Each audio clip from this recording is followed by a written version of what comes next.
study now. Let's learn about animals. Lions. They're big and strong. They live in the jungle as a family called a pride. Let's listen to the sound that lions make.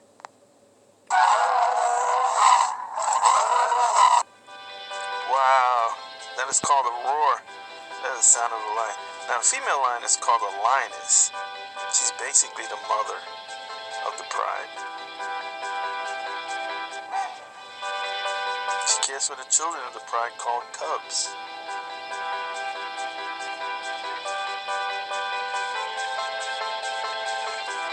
They live in the wild where they have plenty of space to run. They hunt together as a team to find food. And wow, look how fast they run. Lions run really fast. And when they catch their food, they share it with each other because sharing is caring.